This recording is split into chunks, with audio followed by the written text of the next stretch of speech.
യേശുവിൻ മഹനീയ ഇൻപനാദം.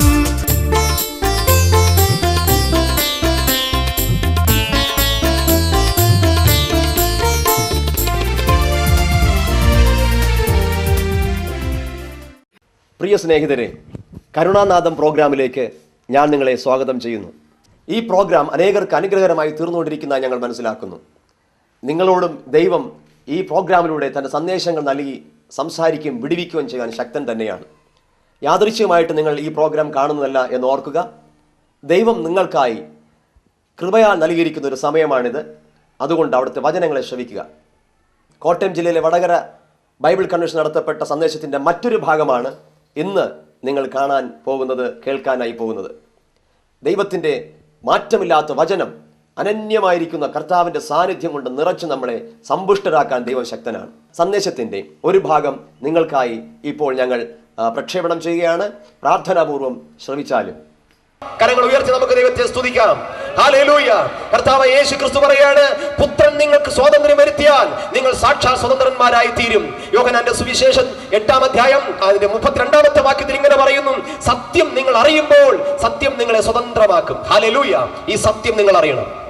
കർത്താവായ ക്രിസ്തു തരുന്ന സ്വാതന്ത്ര്യം. പക്ഷെ മനുഷ്യൻ ഇപ്പോഴും പാപത്തിന്റെ അടിമത്തത്തിലാണ്. പാപം എന്ന് പറയുമ്പോൾ യെശയ്യാ പ്രവാചകന്റെ പുസ്തകം 53-ാം അധ്യായം അതിന്റെ 5-ാമത്തെ വാക്യത്തിൽ യെശയ്യാവ് അതിനെ ഇങ്ങനെ പറയുന്നു, ക്രിസ്തുവിനെ കുറിച്ച് പ്രവചിച്ചു പറയുകയാണ്. എന്താ പറഞ്ഞിരിക്കുന്നത്? അവിടെ പറയുന്നു, അവിടുന്ന് നമ്മുടെ പാപങ്ങൾ നിമിത്തം, നമ്മുടെ അതിക്രമങ്ങൾ നിമിത്തം മുറിവേറ്റും നമ്മുടെ അകൃത്യങ്ങൾ നിമിത്തം തകർന്നു വിരിക്കുന്നു. 2 വാക്കുകൾ താൻ പറയും. ഒന്ന്, അതിക്രമങ്ങൾ നിമിത്തം അവിടുന്ന് നമുക്ക് വേണ്ടി മുറിവേറ്റിരിക്കുന്നു, അകൃത്യങ്ങൾ നിമിത്തം തകർന്നു വിരിക്കുന്നു. Transgression and iniquity. അകൃത്യങ്ങൾ എന്താണ് ഈ അതിക്രമം എന്നതുകൊണ്ട് ഉദ്ദേശിക്കുന്നത്? അതിക്രമം എന്ന വാക്കിന് എബ്രായ പദം ഇങ്ങനെയാണ് പറയുന്നത്, ഹാമാസ്. അതിക്രമം എന്ന പദത്തിന് എബ്രായ ഭാഷയിൽ ഉപയോഗിച്ചിരിക്കുന്ന വാക്ക് ഹാമാസ് എന്നാണ്. അതിന്റെ അർത്ഥം ബലപ്രയോഗത്തിലൂടെ മനഃപൂർവ്വം ബലം പ്രയോഗിച്ച് കടന്നു കയറുക, നശിപ്പിക്കുക, അതിരുകളെ ലംഘിക്കുക. ദൈവത്തെ ബഹുമാനിക്കണം, കൂടെയുള്ളവരെ നമ്മൾ സ്നേഹിക്കണം, ദൈവത്തിന് കൊടുക്കണം, പല കാര്യങ്ങൾ ചെയ്യണമെന്ന് പറഞ്ഞിരിക്കുന്നു. അത് ചെയ്യാതിരിക്കുന്നതും തെറ്റാണ്. അകൃത്യം കൃത്യമായി നടക്കുന്ന ആളല്ല. പക്ഷെ നിങ്ങൾ മദ്യപിക്കുന്നില്ലായിരിക്കാം, മറ്റു കാര്യങ്ങൾ ചെയ്യുന്നില്ലായിരിക്കാം, പക്ഷെ ചെയ്യണമെന്ന് പറഞ്ഞിരിക്കുന്ന കാര്യങ്ങളുണ്ട്, അത് ചെയ്യാതിരിക്കുന്നെങ്കിൽ അതും തെറ്റാണ്. അപ്പൊ ഇങ്ങനെ പലതരത്തിൽ ഒന്നിലല്ലെങ്കിൽ മറ്റൊന്നിൽ മനുഷ്യൻ പാപത്തിന് അടിമയായി ജീവിക്കുന്നു. ഇങ്ങനെ പാപത്തിന് അടിമയായി ജീവിക്കുന്ന മനുഷ്യന് ഒരു സ്വാതന്ത്ര്യമുണ്ട്. ഒരിക്കൽ ഞങ്ങൾ ഒരു ക്രിസ്മസ് കാരൽ സർവീസ് നടത്തി, കവലകൾ തോറും വൈകുന്നേരം. അപ്പോ പല കവലകളിലും പോയി ഞങ്ങൾ ക്രിസ്മസ് സന്ദേശം കൊടുത്തിട്ട് നിൽക്കുമ്പോൾ കവലകളിലുള്ള വൈകുന്നേര സമയങ്ങളിൽ കവലകളിൽ നിൽക്കുന്ന ആൾക്കാരെ നിങ്ങൾക്ക് അറിയാമല്ലോ. അപ്പോൾ ഇവിടെ ഞാൻ പറഞ്ഞു വരുന്നത്, ചില സ്ഥലങ്ങളിൽ പോകുമ്പോഴെല്ലാം 25, 26, 21, 20 ഒക്കെ വയസ്സുള്ള യുവാക്കന്മാർ വൈകുന്നേരം മദ്യപിച്ച് കവലകളിൽ നിൽക്കുന്നു.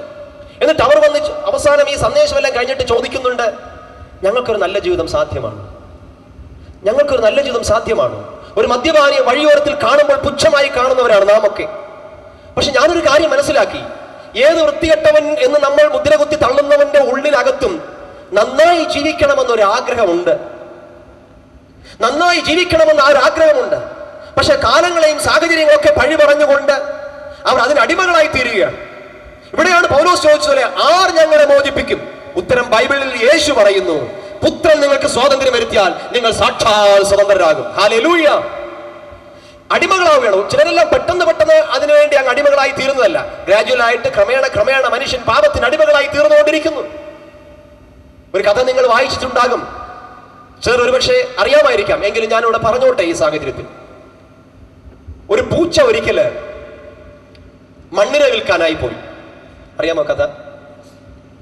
പൂച്ച മണ്ണിര വിൽക്കാനായി പോയി. ഒരു തള്ളുവണ്ടിയിൽ കുറേയധികം മണ്ണിരയെല്ലാം വാരിയിട്ട് വിൽക്കാനായിട്ട് കൊണ്ടുപോയി നടക്കുകയാണ്.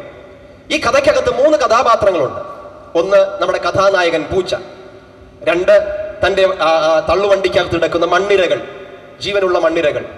3, ഇവർക്ക് മുകളിലൂടെ ചുറ്റിപ്പറക്കുന്ന ഒരു പക്ഷി. ഈ 3 കഥാപാത്രങ്ങളെ അതിനകത്ത് കാണാം. ഓരോ സ്ട്രീറ്റിലൂടെയും ഓരോ തെരുവിലൂടെയും പൂച്ച ഈ വണ്ടി ഇങ്ങനെ വിളിച്ചുകൊണ്ട് നടക്കുകയാണ്, മണ്ണിര വിൽക്കാനുണ്ടേ മണ്ണിര, മണ്ണിര വിൽക്കാനുണ്ടേ മണ്ണിര, ഹോയ് മണ്ണിര വിൽക്കാനുണ്ടേ മണ്ണിര. അപ്പൊ തൊട്ട് മുകളിൽ പറക്കുന്ന പക്ഷി അത് കണ്ടിട്ട് അതിനങ്ങ് കൊതി കൂടുകയാണ്. ഈ മണ്ണിനെ എല്ലാം തിന്നാനുള്ള ആർത്തി പെരുകയാണ്, അതിനോടുള്ള ആസക്തി കൂടുകയാണ്. എന്നിട്ട് പൂച്ചയുടെ അടുക്കൽ പറന്നിറങ്ങി വന്നു. പൂച്ച സാറേ ഒന്ന് വണ്ടി നിർത്താമോ?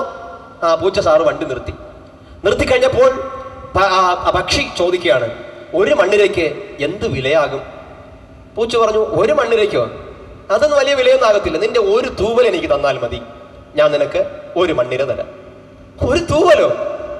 അത്രയേ ഉള്ളോ വില? ഈ പക്ഷി അതിന്റെ മനോഹരമായ തൂവലുകളിൽ നിന്ന് ഒരു തൂവൽ അടർത്തി പൂച്ചയ്ക്ക് കൊടുത്തു. പൂച്ച അതുകൊണ്ട് സന്തോഷമായി ആ ഒരു തൂവൽ വാങ്ങി വെച്ചു, മണ്ണിരയെ കൊടുത്തു. തിന്നോളൂ. മണ്ണിര തിന്നപ്പോൾ നല്ല രുചിയാണ് മണ്ണിരയെ ആ പക്ഷി തിന്നപ്പോൾ. അപ്പൊ പറഞ്ഞു, എനിക്ക് ഒരെണ്ണം കൂടെ തരാമോ? ഞാൻ തരാമല്ലോ, ഒരു തൂവൽ കൊടുത്താ. അങ്ങനെ ഒരു തൂവൽ കൂടെ കൊടുത്ത് രണ്ടാമതൊരെണ്ണം കൂടെ വാങ്ങി മണ്ണിരയെ ശാപ്പിടുകയാണ്. അങ്ങനെ ഓരോന്നോരോന്നായി ആ മണ്ണിരകളെല്ലാം ഓരോ തൂവലുകൾ കൊടുത്ത് മണ്ണിരയെല്ലാം തിന്ന് താൻ തൃപ്തനായി കഴിഞ്ഞപ്പോ പക്ഷി പറക്കാനായി ശ്രമിക്കുക. പക്ഷെ അങ്ങോട്ട് പറന്നു വരാൻ പറ്റുന്നില്ല. കാരണം അതിന്റെ ശരീരത്തിൽ ഒരു തൂവൽ പോലും ബാക്കി ഉണ്ടായിരുന്നില്ല. എല്ലാ തൂവലുകളും കൊടുത്തു. തന്റെ ആസക്തി താൻ തീർത്തുകൊണ്ടിരിക്കുകയാണ്, ഭക്ഷണത്തോടുള്ള ആസക്തി. അതിങ്ങനെ തിന്ന് രുചികരമായി തിന്ന് ഈ തൂവലെല്ലാം പോകുന്നത് താൻ മറന്നുപോയി. എന്നാൽ എല്ലാം തിന്നു തീർന്ന് താൻ ആകപ്പാടെ മടുത്തപ്പോൾ പറക്കാനായി ശ്രമിക്കുകയാണ്. ഒന്ന് തൂവലില്ല, രണ്ടാമത് തിന്നതിന്റെ ഭാരവും. പൂച്ചയ്ക്ക് കൃത്യമായ സമയം ഇതായിരുന്നു. ഒരു പക്ഷിയെ വാങ്ങിക്കൊണ്ടുപോയി പാകം ചെയ്യണമെങ്കിൽ എന്തെല്ലാം പണിയാ.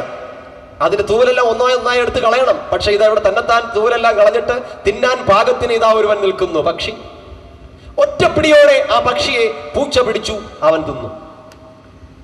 മനുഷ്യന് ഇന്ന് കാണുന്ന ചെറിയ ചെറിയ കാര്യങ്ങൾക്ക് വേണ്ടി അല്പസമയം ഇന്റർനെറ്റിന്റെ മുമ്പിൽ ഇരിക്കുന്നതിലൂടെ, യുവതിയെ അല്പസമയം മൊബൈൽ ഫോൺ ഉപയോഗിക്കുന്നതിലൂടെ, അല്പസമയം ആരും അറിയാതെ ചിലത് വായിക്കുന്നതിലൂടെ, അല്പസമയം ആരും അറിയാതെ ചില സീഡികൾ കൊണ്ടുപോയി കാണുന്നതിലൂടെ 5ലും 6ലും ഒക്കെ പഠിക്കുന്ന കുട്ടികൾ പോലും, പെൺകുട്ടികൾ അടക്കം വഴിതെറ്റിക്കൊണ്ടിരിക്കുന്ന ഒരു സാഹചര്യമാണിത്.